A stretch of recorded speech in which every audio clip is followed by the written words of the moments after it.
తెలంగాణ రాష్ట్ర దళిత బంధు సాధన ఐక్య పోరాట సమితి హైదరాబాద్ లో ఆందోళన చేశారు. రెండో విడత దళిత బంధు నిధులను ఎంపికైన లబ్ధిదారుల అకౌంట్లలో జమ చేయాలని డిమాండ్ చేస్తూ అమరవీరుల స్తూపం ముందు నిరసన చేపట్టారు. ముఖ్యమంత్రి రేవంత్ రెడ్డి జోక్యం చేసుకుని వారికి న్యాయం చేయాలంటూ కోరారు.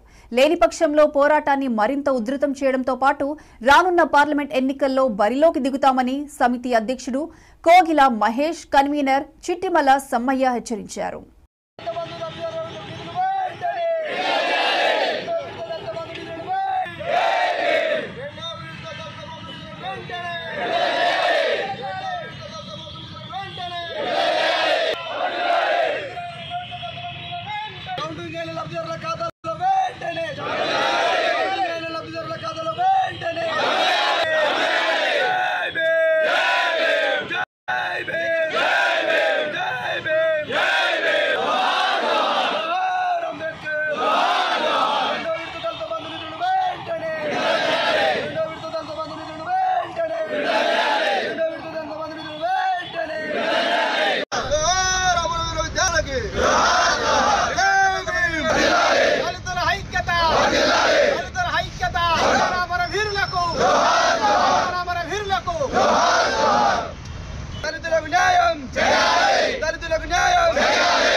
మీడియా మిత్రులందరికీ నమస్కారం.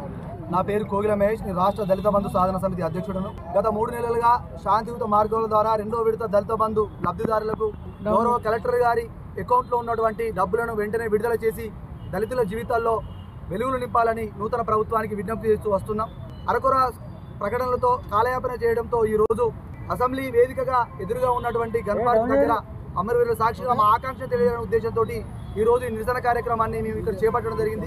రేపు 12న జరగబోయే కేబినెట్ మీటింగ్లో 3 లక్షల రూపాయలను విడుదల చేస్తూ తక్షణం, అలాగే మిగతా పెండింగ్లో ఉన్నటువంటి నిధులను విడుదల చేయాలని రాష్ట్ర గౌరవ ముఖ్యమంత్రి రేవంత్ రెడ్డి గారికి, రాష్ట్ర ఉప ముఖ్యమంత్రి మా సామాజిక వర్గానికి చెందినటువంటి మా దళిత బిడ్డ ఉప ముఖ్యమంత్రి బట్టి విక్రమార్కే విజ్ఞప్తి చేస్తున్నాం. దయచేసి రాజకీయాలకు అతీతంగా జరిగినటువంటి ఎంపికను మీరందరూ అర్థం చేసుకోండి. గౌరవ మాజీ ముఖ్యమంత్రి కేసీఆర్ గారు దళిత బంధు పథకాన్ని ప్రవేశపెడితే పాలాభిషేకం చేశాం. రేపు మీరు నిధులు విడుదల చేసి మమ్మల్ని ఆదుకుంటే మీకు కూడా పాలాభిషేకాలతోనే మేము స్వాగతం పలుకుతామని తెలియజేస్తున్నాం. రాజకీయాల్లో దళితులకు ఎక్కడున్న న్యాయం జరగాలి, అణగారిన వర్గాలకు న్యాయం జరగాలనే ఆలోచనతో తీసుకొచ్చిన స్కీమ్ను మీరు కూడా అంబేద్కర్ అభయహస్తం పెడతారో ఇంకేం పెడతారో కానీ నిధులను తక్షణమే విడుదల చేయాలని కోరుకుంటున్నాం. లేని పక్షంలో రాబోయే పార్లమెంట్ ఎన్నికల్లో ఖచ్చితంగా నియోజకవర్గానికి 100 మంది దళిత బంధు లబ్ధిదారులతోటి ఖచ్చితంగా మేము నామినేషన్ వేసి మా ఆకాంక్షను తెలియజేస్తాం. ఈ ప్రభుత్వం మీద పోరాటానికి రాలేదు, దండయాత్రకు రాలేదు, కేవలం మా ఆకలిని, మా ఆవేదనను, మా విజ్ఞప్తిని తెలియజేయడానికి వచ్చాం. మమ్మల్ని దయచేసి ఉద్యమాల వైపు పోనీయకండి, మమ్మల్ని కడుపులో పెట్టుకొని కాపాడుకోండి. మా సామాజిక వర్గానికి చెందినటువంటి మంత్రులు, సామాజిక వర్గానికి ఎమ్మెల్యేలు, ఎంపీలు, శాసన మండలి సభ్యులు తక్షణం ఖచ్చితంగా నూతన ప్రభుత్వానికి మా ఆకాంక్షను, మా ఆలోచనను తీసుకోండి. మమ్మల్ని మీరు కడుపులో పెట్టుకొని కాపాడుకోండి. రాబోయే పార్లమెంట్ ఎలక్షన్లో మీకు మద్దతుగా మేము నిలబడతాం, మా జాతి మొత్తం నిలబడతాం. చేతులు జోడించి వేడుకుంటున్నా, దయచేసి దళిత బంధు లబ్ధిదారులందరికీ న్యాయం చేయండి.